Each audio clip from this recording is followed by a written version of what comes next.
Bueno, muchas gracias a todos y muchas gracias a ustedes por venir. Estoy muy contento de estar acá y estar acá en esta provincia tan linda, así que muchas gracias. Bueno, con respecto al libro, a ver, a nosotros nos interesa en las charlas tener interacción, así que desde ya, a medida que hago esta pequeña introducción, ustedes pueden ir pensando qué preguntas les surgen acerca de lo que entendemos como el ideario libertario, o sea, todo este pensamiento libertario, esta corriente de pensamiento, que en realidad nace de la escuela austríaca, lo que llamamos la escuela austríaca en economía, que, bueno, sí, supongo que si están estudiando acá más o menos saben de qué se trata, así que me ahorra algunas explicaciones adicionales. Así que, y como sabrán, y si también si entran a revistas científicas y demás, la escuela austríaca no es la escuela imperante, ¿no? Es una escuela más o menos, o más bien bastante marginal dentro de la academia, y los libertarios se basan fundamentalmente en esta corriente, y también en la escuela de Chicago. A la cabeza de Milton Friedman toman algunas ideas ahí para el mercado laboral, para la inflación, toman algunas de estas medidas. Pero vamos, ya que supongo que algo de conocimiento previo hay acerca de este tema, vamos directamente a la cuestión de dónde se aplican estas ideas, o cómo se aplican, o cuán efectivas son, que me parece lo más interesante para introducirnos en este tema, y lo que exploramos en el libro aborda también esto. ¿Cuáles son los países que uno podría tomar como modelos, o cuáles son los distintos caminos que puede tomar los países con respecto a su propio desarrollo? Vamos a hablar, digamos, primero que, vamos breve, el país número 1 del mundo, ¿cuál es? En términos de PBI, es Estados Unidos. ¿Qué nos encontramos en la economía de Estados Unidos? Bueno, nos encontramos un déficit crónico, o sea, hace más de 20 años que Estados Unidos tiene déficit fiscal. Por ende, al mejor estilo keynesiano, que Keynes que era lo que planteaba, que tenía que haber déficit provisorios para estimular a la economía, bueno, Estados Unidos no se quedó con el provisorio, sino que fue crónico, o sea que son más keynesianos que Keynes, porque Keynes no hacía una propuesta de este tipo, y lo que nos encontramos es un Estado interviniendo fuerte, porque Estados Unidos, por ejemplo, tiene el gasto público sobre PBI más alto que el de China. O sea, fíjense, ¿no? Porque nosotros en nuestro imaginario tenemos a un China interviniendo y a un Estados Unidos más de libre mercado. Sin embargo, nos encontramos con una fuerte presencia del Estado, y actualmente con Biden tienen el plan de infraestructura más grande de toda su historia. Construcción de viviendas, construcción de rutas, en fin. O sea, tiene un Estado que interviene. Y aparte de todo esto, podríamos agregar muchísimas cosas más. Destaco los puntos principales. Una economía que, ya lo vimos con Trump, que lo exteriorizaba bastante, proteccionista. Si ustedes se meten en la página de la Organización Mundial de Comercio, van a ver que es uno de los países que más protección a su industria tiene en el mundo. Por ende, desarrolló el proteccionismo. Entonces, claramente, lo que nos proponen los libertarios de este retiro del Estado, de menor gasto público, o de eliminar directamente el gasto público, porque el objetivo final de esta escuela, ¿cuál es? Eliminar al Estado, ¿no? Por eso el candidato libertario, Javier Milei, lo que manifiesta es que él es anarcocapitalista, ¿no? Entonces que, en definitiva, pero plantea que ahora no, que ahora podría ser algo como minarquista, que son quienes dicen que hay que sostener al Estado en una expresión mínima, pero en definitiva su objetivo final es eliminarlo, su posición filosófica es esa. Entonces nos encontramos con que Estados Unidos, con este primer ejemplo, va totalmente en otro sentido al que plantean los libertarios. ¿Qué otro ejemplo podríamos adoptar? Podríamos decir, bueno, ok, no importa la economía más grande del mundo, podríamos no tomarlo como ejemplo. De hecho, Estados Unidos no es ejemplo de muchas cosas, no estoy diciendo que sea un ejemplo a seguir. Podríamos decir, bueno, ¿cuál es el país que más creció en estas últimas décadas? Y ahí sí nos encontramos con China. China, ¿qué tiene? Al Partido Comunista a la cabeza, o sea que ya ahí, ya de arranque, encontramos un problema que de libertario no parece tener mucho ya el partido que lo conduce. Tienen planes industriales estructurados, o sea que uno no puede ir y montarse una industria como se le ocurra, sino que el Estado está detrás de estos planes industriales con distintos estímulos. Tiene empresas estatales que tienen fuerte intervención tanto en el mercado alimenticio, en el mercado inmobiliario, en comunicaciones, en energía. En definitiva, el Estado chino está presente en todo lo que constituye a su economía. Es un Estado muy presente, muy presente. Y obviamente este es uno de los pocos estados que los libertarios no se animan a tomar como modelo, porque se cae bastante de Maduro que no es el modelo que ellos sugieren seguir. Y que tampoco, digo, yo a título personal tampoco sugiero seguir el modelo chino, digo, pero es otra posibilidad de crecimiento. Y después otro gran grupo de países, a ver, ¿dónde es donde mejor se vive? Porque dijimos, bueno, el país número 1, en términos de PBI, el que más crece. Y como tercer grupo, que podríamos decir, bueno, ¿dónde se vive mejor? ¿No? Porque ahí sí podríamos querer parecernos, ¿no? Quisiéramos vivir donde se vive mejor. Entonces, la región donde mejor se vive es Europa, según los indicadores, pero más precisamente en los países nórdicos. Entonces, en el libro exploramos el caso de los países nórdicos. ¿Por qué son los países donde más se vive? Bueno, mayor expectativa de vida, el índice de desarrollo humano les da muy bien, en fin, la verdad que la gente gana muy bien, tiene buenos ingresos, tienen buenos servicios públicos. Y en definitiva ahí vemos y decimos, bueno, ok, acá capaz que encontramos algo de libertario acá adentro, en estos países, en estas economías, y no, una vez más, lo que nos encontramos es 1 de cada 4 empleados son empleados públicos, en el caso de Noruega es 1 de cada 3. Tenemos una fuerte sindicalización, lo cual Friedman, que les decía antes que es tomado también por Milei, está en contra fervientemente de la sindicalización porque no permite la libertad de negociación entre el asalariado y el empleador. Y llegan a tasas de sindicalización incluso en Islandia, que llega al 90%. Se ha puesto número 1 en el mundo de tasa de sindicalización. Y aparte de todo esto, también tenemos empresas estatales en energías renovables. Tenemos la presión tributaria más alta del mundo. O sea, esto que nos gritan por la tele de que el Estado nos roba con los impuestos. Bueno, en los países nórdicos es donde más nos roban con los impuestos, por decirlo así, ¿no? Porque la presión tributaria es la más alta. Presión tributaria, siempre impuestos sobre el PBI. En definitiva, bueno, tenemos estas empresas estatales que también controlan gran parte del PBI y tenemos, fundamentalmente, por ejemplo, en el caso de Suecia, que a mí siempre me parece una anécdota interesante, tiene una empresa estatal de bebidas alcohólicas de alta graduación. O sea que la intervención, incluso sobre el consumo y el deseo de la gente de consumir bebidas de alta graduación, está totalmente intervenida por el Estado. O sea que no puede haber competencia dentro de las empresas de bebidas alcohólicas de alta graduación. Lo cual, eso también lo hace bastante interesante. Y en definitiva, los impuestos al trabajo son altísimos. O sea, un asalariado medio, un asalariado también con un salario alto, paga unos impuestos muchísimo más altos que, por ejemplo, los que pagamos acá en Argentina. O sea que los nórdicos no pueden ser un ejemplo libertario, aparte tienen una muy buena distribución del ingreso, y bueno, el coeficiente de Gini, que es el que mide la desigualdad, les da muy bien, son los países donde mejor ranquean. Y en definitiva ahí uno dice, bueno, ok, no hay ejemplos, ¿no? Porque si dijimos el más grande, el que más crece, donde mejor se vive, no son ejemplos. Entonces yo en la investigación del libro dije, bueno, voy a ver qué me dicen ellos, ¿no? Porque qué ponen de ejemplos si no hay. Entonces vamos no sé si lo escucharon alguna vez, supongo que lo habrán escuchado bastante a Milei, porque habla bastante en los medios y tiene bastante repercusión, que dice que los países más libres son los que más crecen, ¿no? Más allá de no disputar la palabra libre, que la podríamos filosofar un rato largo y no es la intención, uno podría pretender que, bueno, que las medidas que él propone son las que hacen crecer más a los países, ¿no? Capaz que no se dan estos 3 ejemplos, pero en el resto de los países sí se da. Entonces vamos al índice de libertad económica, que lo hace la Fundación Heritage, que también con ideología similar a la de Milei, y decimos, bueno, a ver, ¿cómo calculan este índice de libertad económica? Es todo un capítulo, así que no les voy a decir todo lo que calcula el índice de libertad económica, pero a grandes rasgos, ¿qué es lo que calcula? Muchas cosas con un promedio simple, distintas variables, entre las cuales están, por ejemplo, la intervención misma del Estado, o sea, el gasto en salud, en infraestructura, en educación, o sea, está metido eso dentro de lo que ellos llaman la eficiencia del Estado, y a su vez también tiene, por ejemplo, el funcionamiento de la justicia, y el funcionamiento de la justicia lo miden por la percepción que tenemos acerca de la justicia, o sea, no algún dato objetivo sobre la cuestión, sino sobre una percepción.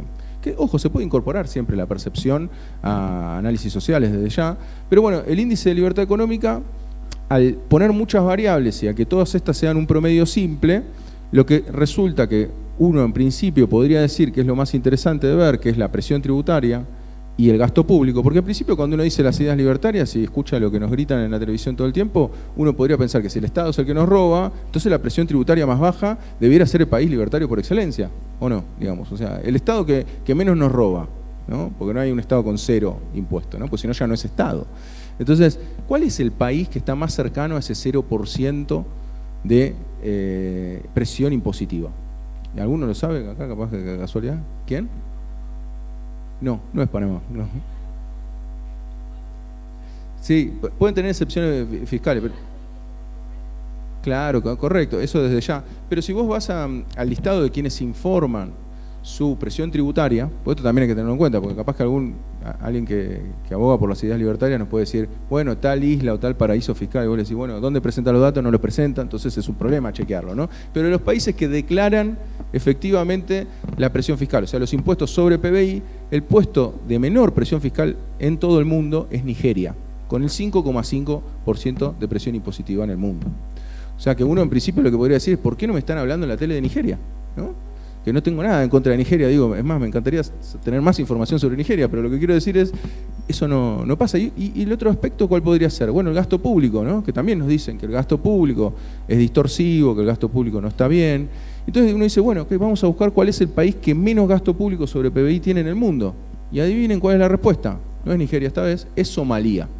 Vamos, o sea, el país con menos gasto público sobre PBI es Somalia, con más o menos el 8%.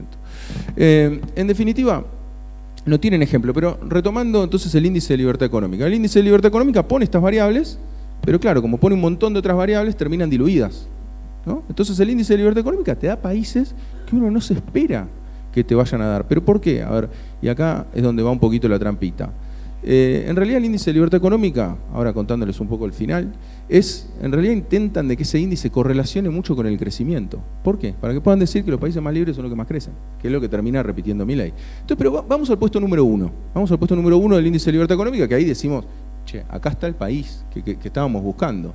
Y adivinen quién es ese país, Singapur. Entonces uno podría decir, bueno, vamos a ver qué tiene Singapur ahí de libertario ahí adentro. Bueno, cuando uno va a Singapur, ¿qué se encuentra? Que el 20% del PBI de Singapur está explicado por las empresas estatales. Fíjense qué dato, ¿no? Muchísimo más que el de Argentina, desde ya. Nos encontramos con que tiene al mismo gobierno al poder hace más de 60 años. El PAP. Es el mismo partido que está en el gobierno. Y después lo que nos encontramos es que el mayor poseedor de tierras, ¿quién será? ¿Algún privado o algo por el estilo? No, es el Estado el mayor poseedor de tierras. ¿Y qué hace con esas tierras? Bueno, hace plan de vivienda y planes industriales. O sea que es un Estado activo el de Singapur. O sea que uno dice, che, pero entonces, en definitiva, ¿qué está pasando? No encuentro tampoco ejemplo en el puesto número 1. Y cuando uno le dice a un libertario, che, pero en Singapur pasa esto, te dicen, no, el ejemplo, porque ellos van rotando de ejemplo, y esto es importante tenerlo presente. Sobre todo esto, yo también quiero darle instrumentos para que ustedes cuando hablen y debatan, y también les sirva esto como herramienta de debate, se van al puesto número 3. No pasan por el número 2, a Suiza lo pasan por alto, y van al puesto número 3, que es Irlanda. Yo me fui hasta Irlanda. Me quedaba de paso, no fui solamente por Irlanda, y lo que me encontré en Irlanda, dije, bueno, ahora sí, llegué, ahora sí, este es el ejemplo que me repiten todo el tiempo. Sabía, ya contaba con la información de que hay muchas empresas que se instalan ahí en Irlanda, dije, bueno, podría ser quizás el ejemplo que vengo a encontrar. Bueno, ¿qué nos encontramos con Irlanda? Bueno, en principio, ya cuando consumís algo, el IVA es el 23% en vez del 21% que tenemos nosotros. O sea que la presión sobre el consumidor ya es más alta que la nuestra. O sea que ya nos encontramos algunos cortocircuitos. Después lo que nos encontramos es que el servicio de agua es gratuita para todos. O sea, tenés agua, el consumo y la distribución es gratuita y es potable para todos. O sea que es un servicio adicional al que tenemos nosotros, ¿no? O sea, pues nosotros pagamos por el agua, bueno, ahí no se paga por el agua. Y lo que nos encontramos son seguros de desempleo, o sea, si vos te quedás sin desempleo, tenés un determinado tiempo en el cual te asiste el Estado, y si lo tenés justificado, te puede seguir asistiendo en forma prolongada. O sea que hay seguro de desempleo, ¿no? Lo que llamaríamos acá, si se quieren, planes, ¿no? Porque es una forma de subsidiar. Y después lo que nos encontramos es básicamente la intervención del Estado también por empresas estatales, de correo, televisión, bueno, la que le comenté de agua, y nos encontramos uno de los países más endeudados del mundo. Tiene el endeudamiento per cápita de los más altos del mundo, superado por Singapur, que era el número 1. Que bueno, es el país más endeudado per cápita del mundo. O sea que fíjense los modelos que toman. El endeudamiento, evidentemente, en el de libertad económica no lo ponen, ¿no? Como variable, eso está claro. En definitiva, lo que nos encontramos... Bueno, y en Irlanda, ¿qué hay? Educación y salud gratuita, universal, e incluso para todos los europeos. O sea que también esta cuestión que tenemos nosotros de qué recibimos de afuera o qué no, bueno, ellos tienen la libertad de que si va un europeo con el pasaporte de la Comunidad Europea se puede atender en forma gratuita en los hospitales y puede educarse también en Irlanda. En definitiva, vemos que el libertario, insisto, tiene poco. Y bueno, en definitiva ahí nos quedamos como sin ejemplos, no hay más, no hay, ¿qué encontramos? A ver, sí, para no hacer cherry picking nosotros, que es una selección de los datos. Otro dato importante, sí, es que cobran menos impuestos a las empresas. El 12,5% de impuestos a grandes corporaciones, por eso se instalan grandes corporaciones en Irlanda, y son la sede de Europa. Ahora fíjense qué llamativo, Irlanda en un solo año, en el año 2015, crece su PBI un 26,3%. En un solo año, fíjense qué locura, ¿no? Superando a China, a todo, en ese año. ¿Y por qué se da esto? Bueno, porque la sede social de Apple se instaló en ese país ese año. 147 mil millones de dólares, que es un asiento contable. O sea, las patentes de su marca las registró en Irlanda. Entonces tenemos un salto descomunal de Irlanda. Entonces los libertarios dicen, ven, cobrando pocos impuestos, recauda más. Claro, recauda porque es la sede social de Europa. En realidad no es propio de ese mercado interno, sino que es propio de lo que le corresponde a toda Europa, ¿no? Y no es más ni menos que la sede social. Y después cuando uno va al consumo real de los irlandeses, en realidad tenemos una caída del 2010 hasta hoy. O sea que los irlandeses no están mejor, sencillamente tienen un PBI más grande por la instalación de estos países, de estas empresas en Irlanda. Así que bueno, eso es un paneo general, introductorio, como para tener de qué estamos hablando. Pero bueno, me parece interesante si quieren hacer preguntas. Ya sé que hay muchísimos temas, a ver, yo si quieren los digo muy rápido, son 25 temas que se abarcaron en el libro, así que me interesa más que ponerme a hablar de esos temas y hacer un monólogo a los que a ustedes les interese ir hablando. Pero todo lo que plantearon los libertarios, tanto en esta campaña electoral como antes, entiendo que está todo en el libro, así que pueden preguntar de lo que deseen. Sí, con la dolarización es casi un capítulo, pero prometo que lo resumo.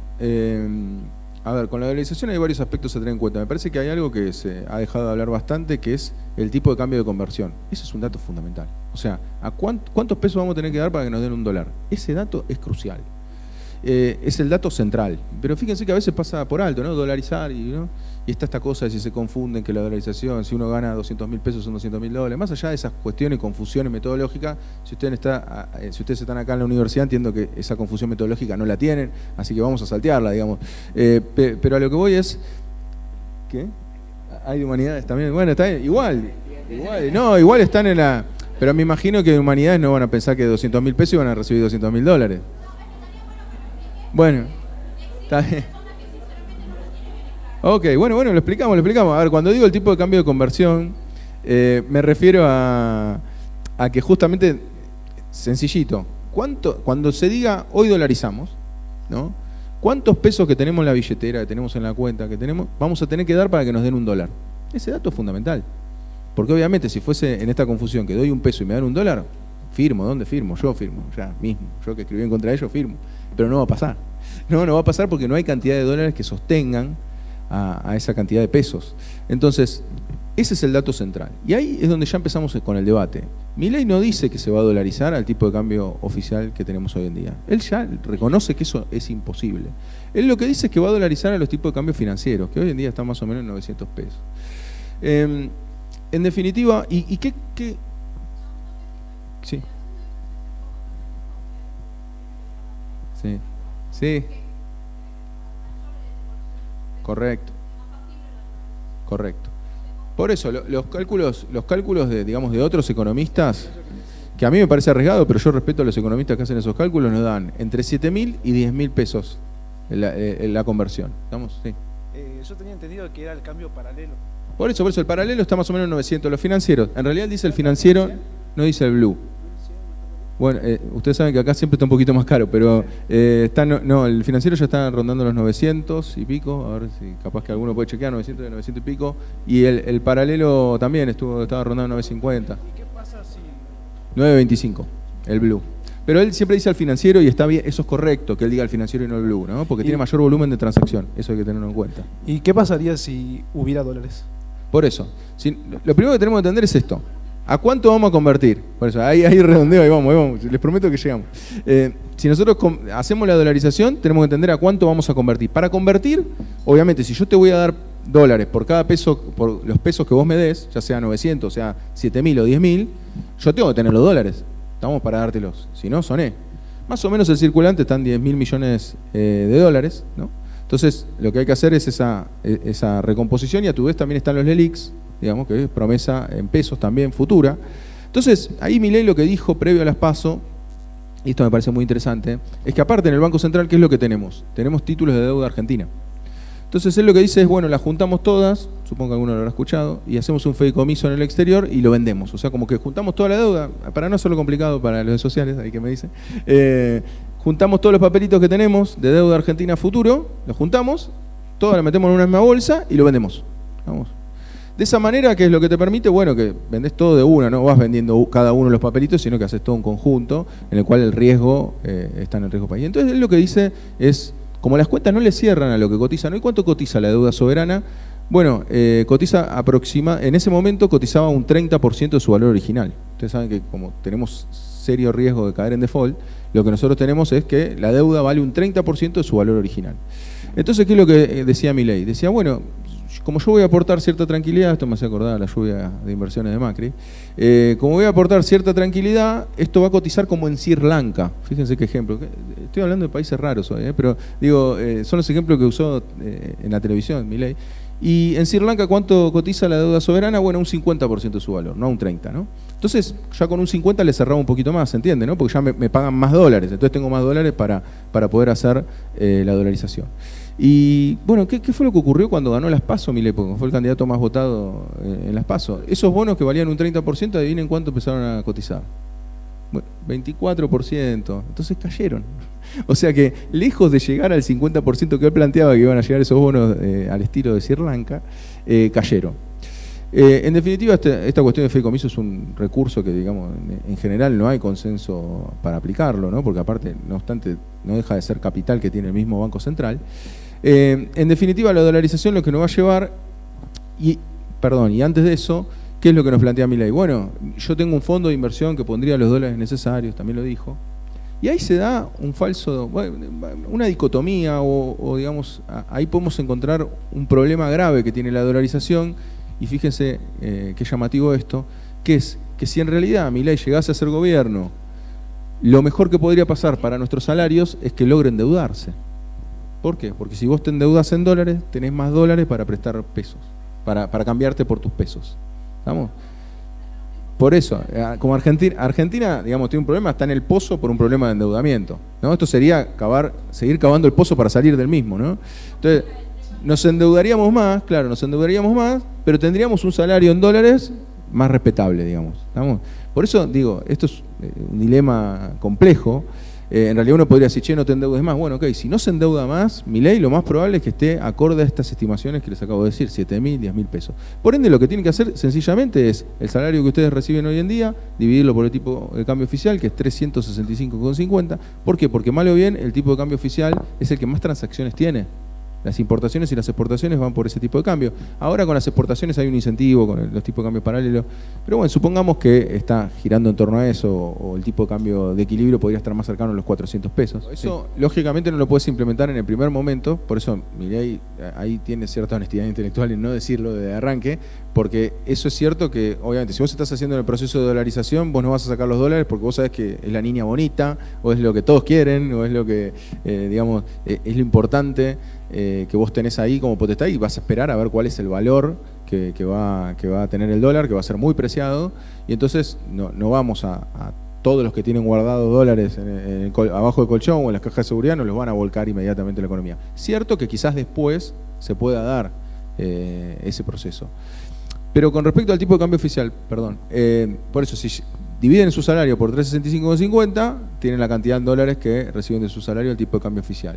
Y después esa cantidad de dólares lo tienen que justamente multiplicar por la conversión que les dé. En este caso, bueno, si son en esos mismos dólares, convertirlo a pesos. ¿Estamos? Si es 7.000, si es 10.000, bueno, hacen la cuenta. O sea, ya se dan cuenta, ¿no? Si de 7.000 a 300, o no seamos tan negativos, por eso yo lo que hago es la cuenta más positiva. Incluso si Milei tuviese razón y se va a 900 pesos, la tasa de conversión es la que dice Milei, o sea, le creemos un segundo. Yo estoy diciendo que es bastante inconsistente eso, se tendría que endeudar. Pero supongamos que lo logre y que vayamos por ese mal camino. Si tenemos una conversión de 900 pesos, es casi el triple, es entre el doble y el triple de lo que es el tipo de cambio oficial, quiere decir que vamos a ganar entre la mitad y un tercio de lo que ganamos hoy en dólares. Pero no termina acá la cuestión, sino que en el caso de Ecuador, ya que me preguntabas del caso de Ecuador, el primer año de implementación de la dolarización, su inflación fue cercana al 100%. O sea que ya el primer año se pierde la mitad del poder adquisitivo que teníamos previo a la dolarización. O sea que estamos hablando de una inflación en dólares.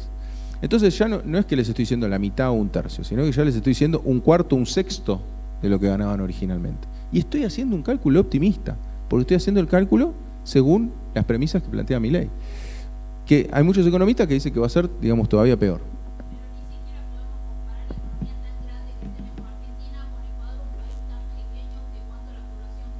Por eso, con respecto a Ecuador, es interesante el caso de Ecuador. ¿Por qué? Porque el caso de Ecuador apenas dolarizó. ¿Qué fue lo que ocurrió? Ecuador fue uno de los países de la región que menos creció. Es importante también destacar cuáles son los países que están industrializados que dolarizaron. ¿Cuál es el problema? Que uno cuando dolariza sigue el ciclo económico de Estados Unidos. Y ahí a veces hacen los defensores de la dolarización, dicen, bueno, pará, yo prefiero en vez de tener 140% de inflación, prefiero tener la inflación de Estados Unidos, no sé, estará en el 6%. No, pará, es inflación en dólares, o sea, es una inflación dura. Y imagínense ese primer año en 100% de inflación en dólares. O sea que no es una cuestión tan sencilla, perdemos soberanía, bien como decías vos. ¿Por qué? Porque quedás atados a los ciclos económicos. La inflación de Estados Unidos no responde a un ciclo propio. ¿Cómo se dan los ciclos económicos? En función de tus exportaciones, de tus importaciones y de cuán competitivo sos con respecto al mundo. Bueno, vos no tenés el recurso de, si sos menos competitivo, de evaluar. Que esto te permite volver a ser competitivo, ¿no? Por poner solamente un ejemplo. Entonces quedás totalmente atado al ciclo económico de Estados Unidos y tiene que ver con lo que vos estás diciendo también. Con respecto al resto del mundo, sí, es tal cual. A ver, ¿qué problema nos encontramos en el resto del mundo? Porque uno podría decir, che, Estados Unidos vienen diciendo que se va a caer hace muchos años y nunca se cae, que eso también es verdad. Acá los que tienen más años lo van a saber decir, eso es algo que escuchamos hace mucho tiempo. Y ahora sí hay un cambio bastante interesante. Yo no digo que se vaya a caer Estados Unidos, pero sí pienso que hay una lucha de hegemonías. No, yo no estoy completamente convencido de que se vaya a caer, acuérdense, porque siempre mientras tengas el centro de consumo tenés altas chances de seguir siendo potencia, y a China también le es conveniente que Estados Unidos no se caiga. De hecho, lo sostiene mediante la recompra de su deuda. O sea que no es tan sencillo como que Estados Unidos un día nos vamos a encontrar con que, quizás sí, pero digo, son procesos más largos. Pero lo que sí es cierto es que la inmensa mayoría de los países, hasta lo que yo había visto, casi la totalidad de los países tienen déficit comercial con China. Entonces es lógico que China, como gran proveedor de bienes industriales a todo el mundo, quiera empezar a comercializar con su moneda. Es natural, y de hecho nosotros tenemos el caso del swap con China, ¿no? ¿Por qué nos sirven los swap con China? Bueno, porque comercializamos mucho con China y nos permite tener la posibilidad de pagar con ese swap las importaciones que en definitiva hacemos a China. Así que con respecto a la disputa de moneda, sí estoy de acuerdo que no está bien encolumnarse con la dolarización bajo ningún sentido, digamos. Así que, ¿por qué? Porque terminaríamos en una guerra. Supongamos que Estados Unidos quiere volver a traer inversiones y lo que hace es revalorizar su moneda. Bueno, nosotros revalorizaríamos nuestra moneda cuando quizás nosotros estamos poco competitivos. Me imagino que se refería a eso, por eso es que no somos competitivos con respecto a Estados Unidos. O sea, nuestra industria, que eso también es importante, la dolarización, ¿de qué viene de la mano? Viene de la mano de la apertura comercial. Y la apertura comercial, y esto es bastante delicado, digo, porque también acá está lo discursivo y es muy interesante que se entienda bien esta cuestión. Si yo les digo apertura comercial, creo que todos podríamos estar de acuerdo en apariencia con una apertura comercial. Porque uno, ¿qué se imagina de la apertura comercial? Entran bienes del exterior, tenemos más variedad para elegir y suena lindo, suena bien. Está bien, uno quiere poder elegir, ¿no? O nunca le pidieron a algún amigo que fue al exterior, che, tráeme tal cosa que acá no la consigo. Tenés ganas, no sé si les pasó muy seguido, algunos me asientan con la cabeza, así que me imagino que sí. Decís, che, quiero tener más variedad de productos, ¿no? Vos decís, está buena la apertura comercial. Ahora, ¿qué es lo que pasa? En Argentina, cada vez que hicimos una apertura comercial, en el 76 y en los 90, se terminó destruyendo la industria. ¿Por qué? Porque la apertura comercial es indiscriminada. Y esto es lo que propone Milei. Milei lo que propone es, hagamos una apertura comercial indiscriminada. ¿Y esto qué es lo que va a llevar? Bueno, que se destruya la industria local, como ya ocurrió. Ustedes saben que la mayor caída del salario real de la historia de la Argentina es en el año 76, con la dictadura militar, con la apertura comercial. Y de hecho, no obstante los gobiernos peronistas, no peronistas, nunca se pudo recuperar. O sea, cuando uno, en el libro está la serie histórica del salario real, nunca se vuelve a recuperar. O sea, tuvimos el pico en el 74, en el 75 hay una pequeña caída, en el 76 se desbarranca completamente. Entonces, la apertura comercial, que en principio por eso a mí lo que me parece fundamental, y en el libro está bastante explorado, que son cosas que se presentan bien, que hay que tratar de no tildar de irracional a las premisas libertarias, o a los pensamientos libertarios. No hay que tildar de irracionales, tienen una racionalidad que no incorpora ciertas variables.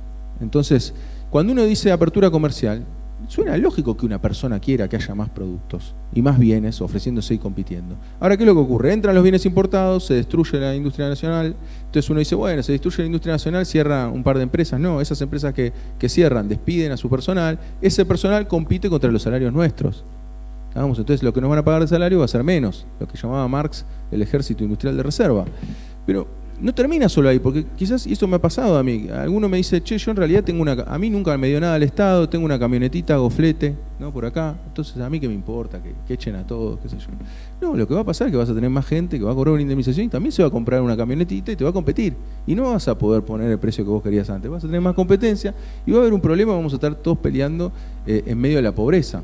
E incluso las aplicaciones estas móviles, ¿no? Rappi, Pedido Ya y demás, que son, digamos, que no están protegidos por las leyes laborales, aunque entiendo que ahora se está haciendo algo en ese sentido, también vamos a hacer más gente dispuesta a hacer ese tipo de trabajo precarizado y por ende ni ellos, ni los que hacen este tipo de trabajo van a obtener un beneficio de toda esta situación. O sea, la apertura comercial se presenta como algo lindo o algo positivo y en realidad termina repercutiendo. Ahora, ¿tenemos que estar cerrados completamente al mundo? ¿Cuál es la propuesta? No, tampoco es eso. Por eso son importantes los planes industriales, por eso China piensa tanto esto. Porque ¿qué es lo que hace? Me abro acá, desarrollo esto, eso es lo importante. Quizás haya algunos sectores de la economía donde haya que abrirse. Lo importante es no abrirse por completo, porque la economía argentina claramente, con respecto al mundo, no es competitiva. Por eso, a lo que iba a tu pregunta. Me parece que ahí, entonces, si vos dolarizás y haces una apertura comercial, te quedás completamente expuesto al mundo. Y entonces, no es que se da esa lógica de mercado que ellos pregonan de, bueno, vamos a competir a ver quién es mejor. No, porque China tiene una inversión en maquinaria, inversión en investigación y desarrollo, la misma que ellos quieren quitar. O sea que el Estado chino indirectamente está subvencionando, porque tiene investigación y desarrollo para que las empresas sean más productivas. Entonces vos estás compitiendo contra China, que tiene salarios más bajos o que tiene maquinaria de primera tecnología, contra una empresa argentina que nos cuesta mucho ayudarla como sociedad y como Estado a las empresas argentinas. Entonces es una competencia desleal completamente y entonces terminás arruinando tu industria local y claramente terminás en una situación peor que la inicial. Y esto es lo más importante, ¿no? Sí.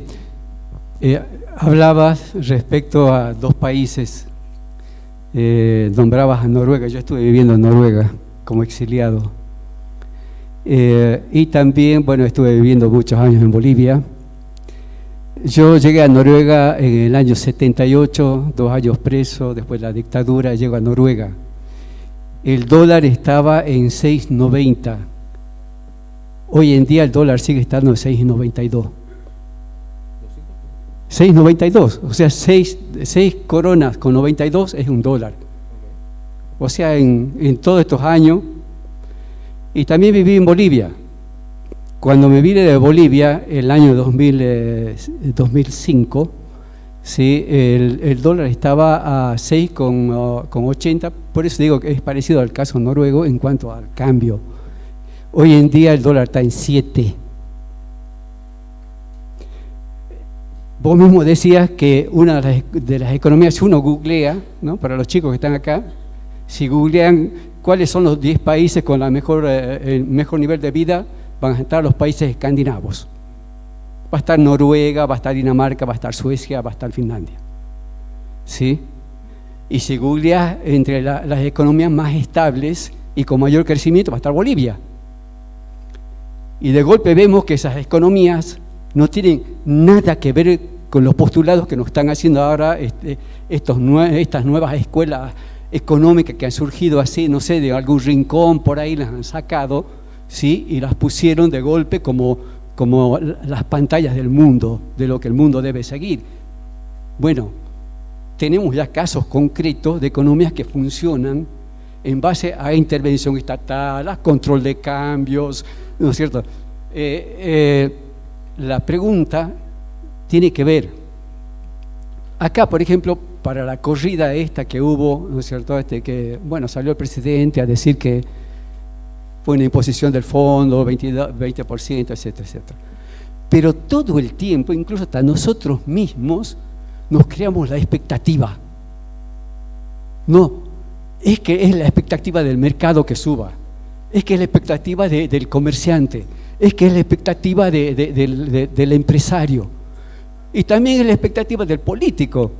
Pareciera que hasta los mismos políticos estamos con esa cuestión de la expectativa económica, ¿sí? De que la economía cada vez va a estar peor, la economía cada vez se va a complicar. Cuando hablamos de inflación, bueno, yo vengo del área de las ciencias sociales, digamos, ¿no?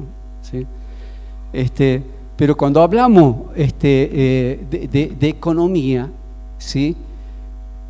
No se hablan solamente de números, y a veces entre los mismos números se contradicen, porque cuando se habla de inflación hay 1000 razones, y cada una de las razones económicas para que haya inflación, ¿sí?, son rebatidas. Dice, no, que la emisión, no, sí, pero la emisión en otro momento se emitió, pero no hubo inflación, como vos mismo lo explicabas, ¿no? Entonces, ¿qué es lo que pasa realmente? Esto de la expectativa como un elemento director o una línea directriz de la economía en nuestro país. ¿Qué es lo que pasó? Sí, con respecto a las expectativas en general, quien lo estudia muy bien es un economista que se llama Lucas, que trata esa cuestión que es bastante interesante y que habla acerca de si uno tiene expectativas de que algo ocurra, en definitiva termina siendo la profecía autocumplida. O sea que todos terminamos corriendo atrás de la expectativa y se cumple. En el caso de Argentina, a mí me parece que, y en el libro está explorado el tema de la inflación, porque los libertarios explican, tomando a Milton Friedman, que la inflación es siempre y en todo momento un fenómeno monetario. O sea que la emisión monetaria, dice llanamente, te trae un aumento de precios. Yo no concuerdo con esta visión, primero porque es raro, y ahí sí los de ciencias sociales nos pueden dar la derecha, que hay muy pocos casos de unicausalidad, ¿no? O sea, generalmente las cosas no ocurren por una sola causa. La inflación para mí no es la excepción, la inflación es multicausal sin lugar a dudas, y de hecho la expectativa es un componente importante de ella, pero para mí el componente fundamental, y esto es a título personal, es el tema de la falta de dólares. O sea, a mí me parece que lo mismo, por eso no suena tan descabellado la dolarización en un contexto de falta de dólares, ¿no? Porque decís, justo lo que te falta vas a promover. Y yo pienso que lo que fue la convertibilidad, de la cual no estoy para nada de acuerdo con su implementación, fue el único caso de éxito en Argentina para controlar la inflación. Y esto es producto de que tenías una estabilidad del tipo de cambio. O sea que la Argentina claramente tiene ese vínculo con el dólar. Y a mí me parece que la estabilidad cambiaria es central para generar estabilidad en los precios. ¿Por qué? Bueno, porque tenemos una economía muy concentrada y muy extranjerizada, ¿no? Si pensamos, la principal marca de cerveza en Argentina concentra el 80% del mercado, ¿no? Es una empresa belga-holandesa. Y pensemos en el CEO de esa empresa belga-holandesa acá en Argentina. ¿Cómo presenta el presupuesto en Bélgica? ¿En qué moneda lo presenta? Lo presenta en dólares, en euros, ¿no? No lo va a presentar en pesos. Entonces, cuando hay una devaluación, ¿qué vas a atender? Incluso si ustedes fueran los CEOs, fíjense, que dicen, che, vos tenés que seguir este presupuesto, se devaluó, ¿qué hacemos? Y bueno, los precios tendés a fijarlos en dólares, naturalmente. Y el empresariado nacional también tiende a pensar en dólares. ¿Vamos? Porque en definitiva es la moneda dura, es la moneda en la que fue siempre refugio. Entonces esto es muy difícil de desandar. Yo creo que la salida, lógicamente, es generando superávit comercial, lo cual está claro que Vaca Muerta, que el gasoducto nos ayudan en ese sentido. Bueno, acá con el tema del litio, que sé que es un tema bastante controversial, nos tiene que ayudar a generar esas divisas que necesitamos, porque sin divisas no hay salida para Argentina. A mí me parece que pero es cierto que tampoco hay que concentrarse 100% en las divisas y olvidándonos de cuáles son las condiciones sociales de lo que estamos acá viviendo acá adentro. O sea que es un equilibrio muy complejo, o sea, se está piloteando ahora en medio de la tormenta.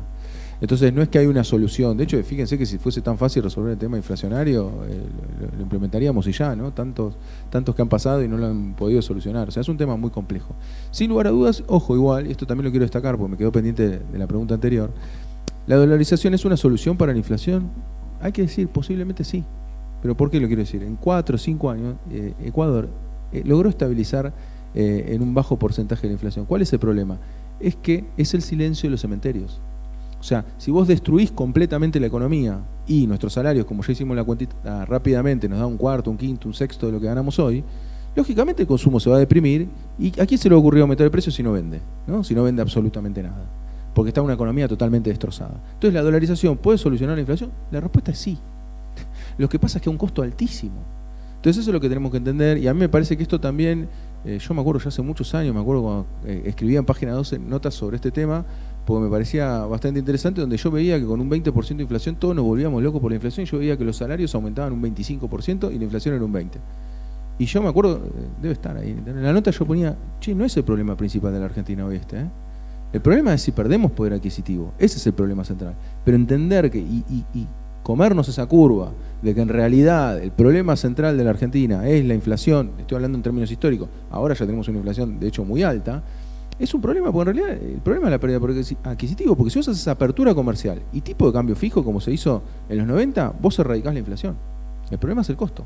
Y aparte, en ese caso, sumado al costo del endeudamiento externo. Que eso no hay que olvidárselo nunca. La apertura comercial, lo que es la dolarización o el tipo de cambio fijo, lo que son los gobiernos que liberalizaron la economía, como en el 76 o como en los 90, siempre nos llevaron a procesos de endeudamiento. Entonces, ¿ahí qué nos dicen los libertarios? Que esto es lo que más me parece que no logran entender la corriente libertaria, que es, dicen, no, nosotros no estamos a favor del endeudamiento. Nadie está a favor del endeudamiento. Si vos le preguntás a Martínez de O, che, ¿estás a favor del endeudamiento? Te iba a decir, no, ni loco.